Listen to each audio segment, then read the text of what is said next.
Alright, so all of my fabrics are here, already cut and ready to go. You need 3 sets of different colors of fabrics to make the project. And I'm using this one here as my background, only because it's got white in it. You can use any color that you so wish, but it's entirely down to you. Alright, so let's get started. We're going to be making 8 at a time half square triangles. So we're going to get started with that first. I'm going to take my 2 squares, my 2 largest squares. I want to put it front sides together. If you're using directional fabric, just be careful on how you lay that down. But ideally, it should be all right. So front sides together. And I'm going to use my pen to mark. And I'm going to go right down the middle. So what you can do is start with your diagonal line in the middle, which is probably easier to do. Or you can just make a cross in the middle, making sure it all cross over in the middle there. So that way you are definitely in the middle of your block. And we're going to sew on either side of the line. Okay, so 1/4 inch on either side of the line, which will then give you 8 half square triangles. So that is what it should look like once you have marked that. So once you've sewn on the lines, remember you are sewing in an X format, all right? I have drawn the lines here already, as I demonstrated, where all of the cuts are going to be. So now that you've stitched, remember you're stitching on either side of the diagonal line as an X. Once you've done that, you're going to use all of your drawn lines as your cutting line. Once you've done that, you then will have half square triangles. You then need to square those half square triangles up. Again, by putting your white down first, whatever your background color is, finger pressing, and just continue to square them up.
Alright, so I'm going to build this on my pressing mat here so that it's easier to show it to you once I'm done. So I'm using my red color here and all of my half square triangles that I've just made, and I'm simply going to lay them out.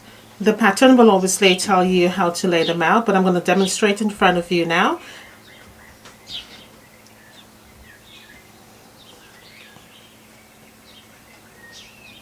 Just lay them down in the format of a tree using your base color also.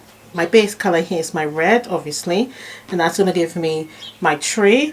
And then continue with the half square triangles, again making sure that the pattern itself is angled correctly. I think probably I should have done it the other way because it is growing. So let's do this again. Like, I mean, once you've gotten it in your head, you're literally okay with the idea of it. It's not difficult at all. See how easily I have already put it back together. Just be careful of how you turn your half square triangles, because any wrong turn will mean that the block is incorrect, and you may not spot it. As you know, as with these things, you don't spot them till after after you've made the block. Typical, isn't it? So then the last one, get your rectangle strip here, obviously, and you continue with the same. All right, so that is what it looks like. That is your tree there. And then obviously the sides going with all of your background here, which I haven't got any space. But what I'm going to do is, obviously the pattern again will give you all the clear instructions. So I'm going to sew these together. I'm going to add in the background obviously and sew it in together. Once I've done that, I will continue to progress and make.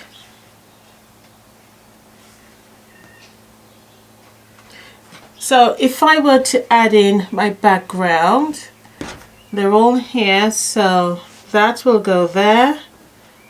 Just so that you have an idea on screen, that will go there.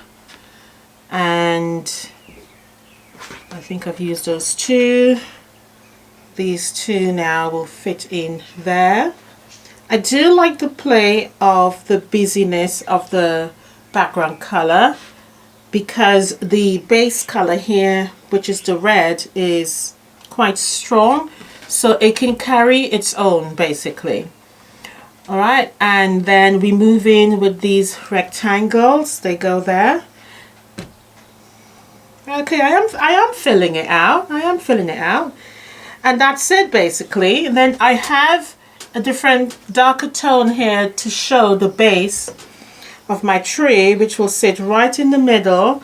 And I have chosen just plain background white to fill out the rest, and that is what it will. That looks beautiful. That is the whole idea of the block. Absolutely gorgeous. So I'm going to continue and make the balance. The only thing you'll need to discuss for yourself is, if you make 3, then ideally you may have it going in one direction, or I'm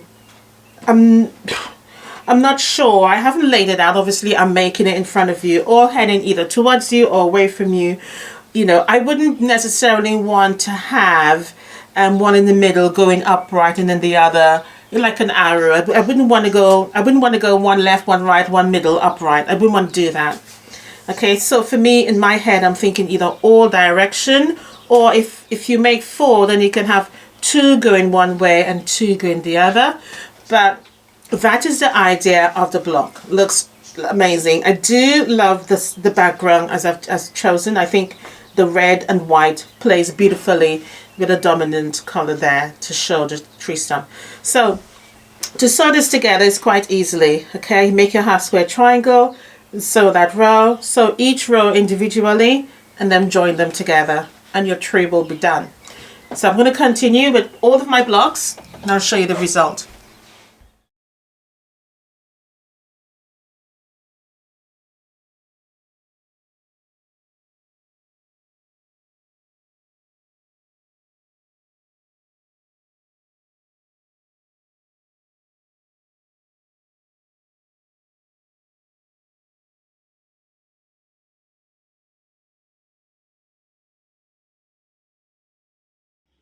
All right, so it's all completed now. This beautiful Christmas table runner measures 58 by 16. What do you think? It looks absolutely gorgeous here on the table.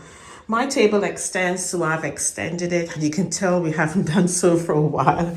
You can see the difference in the wood. But nevertheless, when I did measure my table, I measured it for the table, the size when it was without the extension.